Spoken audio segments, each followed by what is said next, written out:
Pride and Prejudice, chapter 7. This is the 6th video. As usual, some questions. Let me see, I think this one is going to be interesting. What does the sentence, "While I pondered, weak and weary," mean? Answer: while I thought very deeply, weak and tired. Okay, that's nice. Question: can you describe Lizzie as she got to the Netherfield? Answer: well, her stockings were all dirty, right? Her face was glowing, and her ankles were very weary. Right? Question: where would you expect to find stiles? Answer: you would expect to find stiles between two farms over a fence, right? Question: what is the difference between repairing my home and repairing to my home? Answer: well, repairing my home is the regular vocabulary we're going to use every day. That my home is, I don't know, broken, the roof is not okay. I'm going to repair my home, like fix my home. Repair to my home is much older and means go to my home. Okay. Question: what would sorry, I didn't comment that last video, so I think it's a question and it's a review at the same time. It's a new study. What would a trifling code be like? A trifling code, answer: a trifling code would not be any big deal. Actually, the picture I put there in our Quizlet is no big deal, right? Because trifling means not significant, frivolous, right? Let me see if I have any. No, so let's just go on. So we are at the point Lizzie got at the Netherfields. She was shown into the breakfast parlour, where all but Jane were assembled. And whether her appearance created a great deal of and where her appearance created a great deal of surprise. That she should have walked 3 miles so early in the day, in such dirty weather, and by herself, was almost incredible to Mrs. Hurst and Miss Bingley. And Elizabeth was convinced that they held her in contempt for that. Take a look, the expression is hold somebody in contempt. I'm going to give you a sentence. He says he doesn't vote because he holds the whole political system in contempt.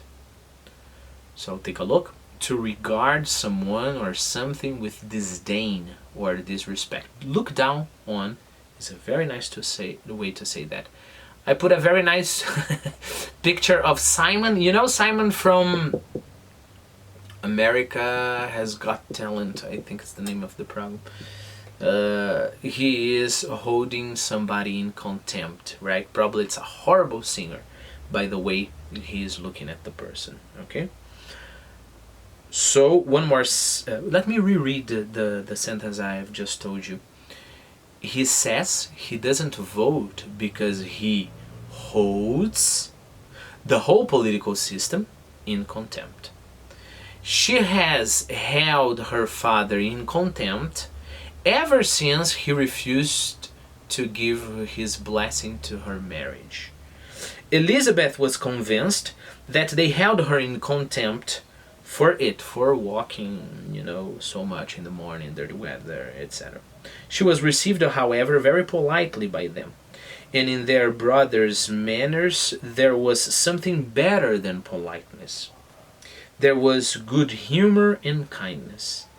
Mr. Darcy said very little, and Mr. Hurst nothing at all. The farmer, Mr. Darcy, right?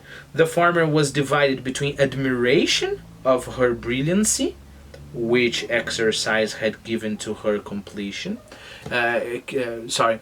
Complexion, not completion. Complexion, right? It's the pronunciation of this word. What is complexion? Complexion is texture and color of the skin. We're talking about the skin. Complexion, right? So basically it could be substituted as a skin here, right? But it's more specific.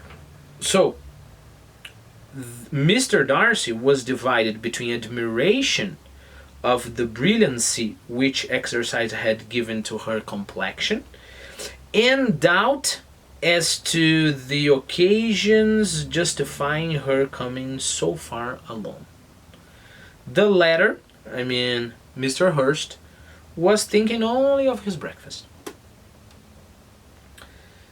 Her inquiries after her sister were not very favorably answered. Miss Bennet had slept ill, and though up, was very feverish, and not well enough to leave her room. Elizabeth was glad to be taken to her immediately, and Jane, who had only been withheld by the fear of giving alarm and inconvenience from expressing in her note how much she longed for such a visit, was delighted at her entrance. Reread that sentence, please, before I do so. I don't know if you have a copy of the book, but if you don't, remember every time I post the passage I read in the description of the video. Okay, so let me reread it. In Jane, from this part, from this comma, we just have some information about Jane. Okay, I'm going to read the information separately, and then I'm going to read again without that extra information, right? That's a very nice exercise when we deal with very long and complex sentences. So Jane had only been withheld, so she just tried to control herself by the fear of giving alarm or inconvenience. So because she feared giving alarm and inconvenience to her family, she stopped herself. Stopped herself from what? From expressing in her note how much she longed for such a visit. She wanted to express in her note, oh, I would like Lizzie to visit me so much, or anybody, right? But she didn't, because she didn't want to worry or cause any inconvenience. Okay, so keep that extra information in mind. And Jane, this information, was delighted at her entrance. Okay. She was not equal, however, to much conversation, and when Miss Bingley left them together, could attempt little besides expressions of gratitude for the extraordinary kindness she was treated with. Elizabeth silently attended her. When breakfast was over, they were joined by the sisters, and Elizabeth began to like them herself when she saw how much affection and solicitude they showed for Jane. The apothecary, I don't know if I put in our, apothecary is a pharmacist, right? I don't remember the etymology. The etymology is nice. Apothecary, I think, is something in Greek related to feeling, not feeling, right? Filling bottles, because the traditional apothecaries would fill little bottles with medicine and would give you. So the apothecary came, and having examined his patient, said, as might be supposed, that she had caught a violent cold, and that they must endeavour to get the better of it, advised her to return to bed, and promised her some draughts. Be careful, even though you spell this word D-R-A-U-G-H-T-S, you pronounce it draft or even draft, all right? Draw with an A sound. So draughts. And what are draughts? Draughts are a portion, or a draught is a portion of liquid to be drunk, especially a dose of medicine, right? So that's draught. Better to pronounce it draft, not draft.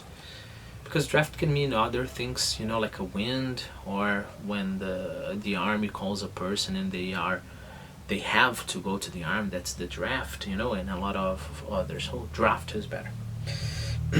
So he promised her some draughts. The advice was followed readily, for the feverish symptoms increased, and her head ached acutely. Ache, right? You know the word. Ached is being used as a verb here.